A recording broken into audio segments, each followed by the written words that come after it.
अध्याय 3 गिल्लू कहानी। प्रस्तुत पाठ मनुष्यों और जीव जंतुओं के बीच के अथाह प्रेम एवं आत्मीय संबंधों पर आधारित है, जिसके माध्यम से लेखिका मनुष्यों के हृदय में जीव जंतुओं के प्रति दया एवं संवेदना पैदा करना चाहती है। सोनजूही में आज एक पीली कली लगी है। उसे देखकर अनायास ही उस छोटे से जीव का स्मरण हो आया, जो इस लता की सघन हरितिमा में छिपकर बैठता था और फिर मेरे निकट पहुंचते ही कंधे पर कूदकर मुझे चौंका देता था। अचानक एक दिन सवेरे कमरे के बरामदे में आकर मैंने देखा दो कोए एक गमले में चारों ओर चोंचों से छुओवल जैसा खेल खेल रहे हैं। तभी गमले और दीवार के बीच में छिपे एक छोटे से जीव पर मेरी दृष्टि रुक गई। निकट जाकर देखा, गिलहरी का छोटा सा बच्चा है, जो संभवतः घोंसले से गिर पड़ा। अब कोए उसमें सुलभ आहार खोज रहे हैं। दो कौओं की चोंचों के दो घाव उस लघु प्राण के लिए बहुत थे, अतः वह निश्चेष्ट सा गमले से चिपका पड़ा था। सबने कहा कि कोए की चोंच का घाव लगने के बाद वह बच नहीं सकता, अतः इसे ऐसे ही रहने दिया जाए। परंतु मन नहीं माना। उसे हौले से उठाकर अपने कमरे में ले आई। फिर रुई से रक्त पोंछकर घावों पर पेंसिलिन का मरहम लगाया। रुई की पतली सी बत्ती दूध में भिगोकर उसके नन्हे से मुंह में लगाई, पर मुंह खुल न सका और दूध की बूंदें दोनों ओर ढुलक गई। कई घंटों के उपचार के उपरांत उसके मुंह में एक बूंद पानी टपकाया जा सका। तीसरे दिन वह इतना अच्छा और आश्वस्त हो गया कि मेरी उंगली अपने दो नन्हे पंजों से पकड़कर नीले कांच के मोतियों जैसी आंखों से इधर-उधर देखने लगा। 3-4 मास में उसके स्निग्ध रोए, झब्बेदार पूंछ और चमकीली आंखें सबको विस्मित करने लगी। हमने उसकी जातिवाचक संज्ञा को व्यक्तिवाचक का रूप दे दिया और इस प्रकार हम उसे गिल्लू कहकर बुलाने लगे। मैंने फूल रखने की एक हल्की टलिया में रुई बिछाकर उसे तार से खिड़की पर लटका दिया। वहीं 2 वर्ष गिल्लू का घर रहा। वह स्वयं हिलाकर अपने घर में झूलता और अपनी कांच के मनकोसी आंखों से कमरे के भीतर और खिड़की से बाहर न जाने क्या देखता समझता था, परंतु उसकी समझदारी और कार्यकलाप पर सबको आश्चर्य था। जब मैं लिखने बैठती, तब अपनी ओर मेरा ध्यान आकर्षित करने की उसे इतनी तीव्र इच्छा होती थी कि उसने एक अच्छा उपाय खोज निकाला। वह मेरे पैर तक आकर सिर से पर्दे पर चढ़ जाता और फिर उसी तेजी से उतरता। उसका यह दौड़ने का क्रम तब तक चलता जब तक मैं उसे पकड़ने के लिए न उठती। कभी मैं गिल्लू को पकड़कर एक लंबे लिफाफे में इस प्रकार रख देती कि अगले 2 पंजों और सिर के अतिरिक्त सारा लघु भाग लिफाफे के भीतर बंद रहता।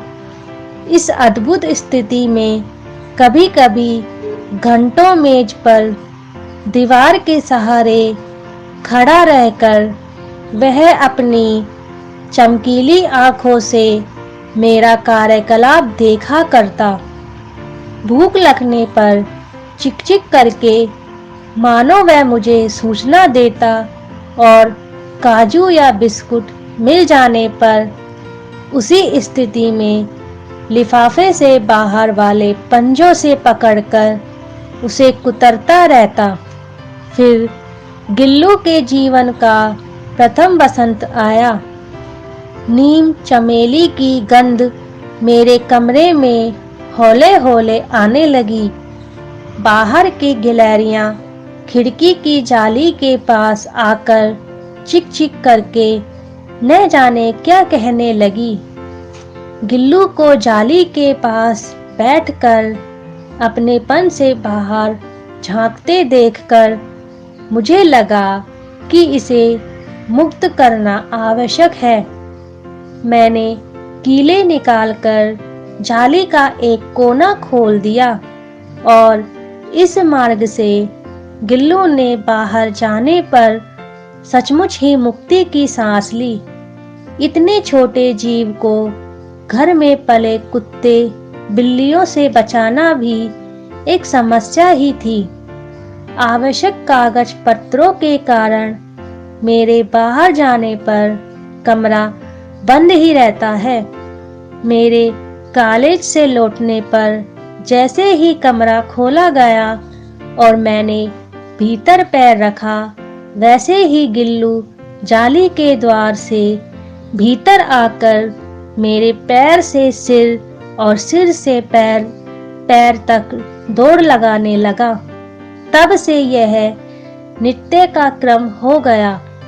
मेरे कमरे से बाहर जाने पर गिल्लू भी खिड़की से बाहर चला जाता और दिन भर गिलहरियों के झुंड का नेता बना हर डाल पर उछलता कूदता रहता और ठीक 4 बजे वह खिड़की के भीतर आकर अपने झूले में झूलने लगता।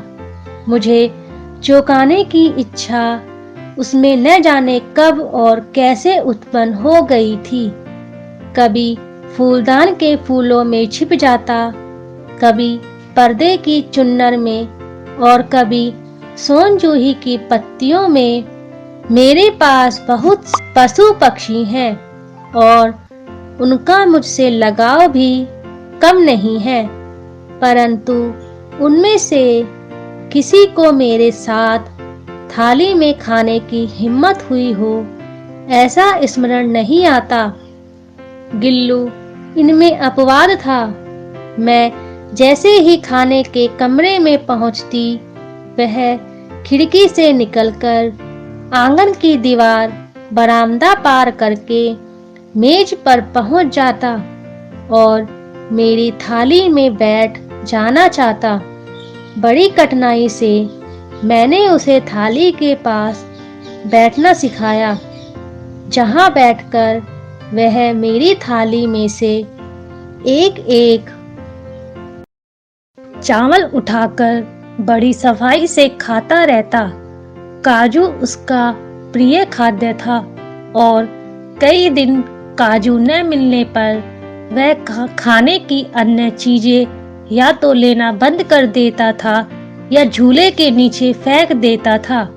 उसी बीच मुझे मोटर दुर्घटना में आहत होकर कुछ दिन अस्पताल में रहना पड़ा।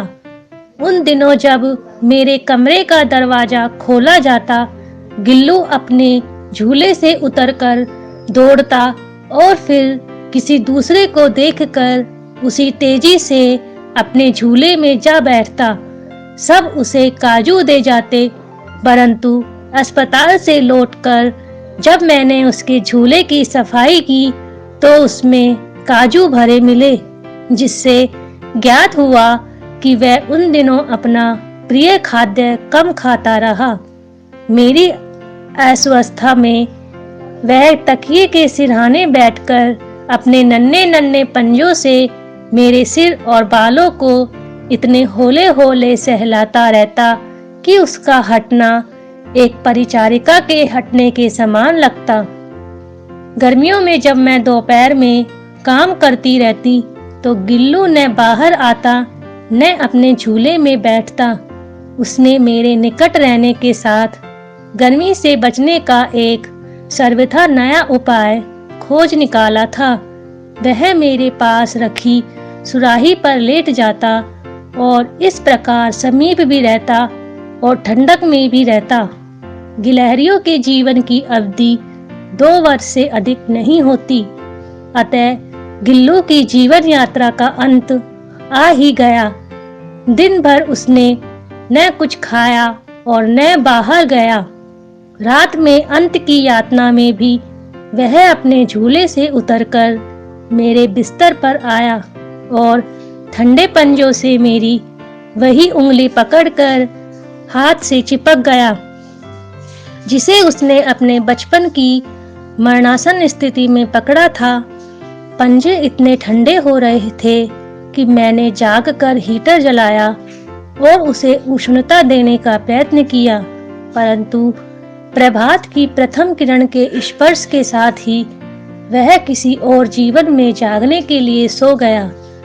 उसका झूला उतार कर रख दिया गया है और खिड़की की जाली बंद कर दी गई, परंतु गिलहरियों की नई पीढ़ी जाली के उस पार चिक चिक करती रहती है और सोन जूही पर वसंत आता ही रहता है। सोन जूही की लता के नीचे गिल्लू की समाधि दे दी गई है, इसलिए कि वह लता उसे सबसे अधिक प्रिय थी।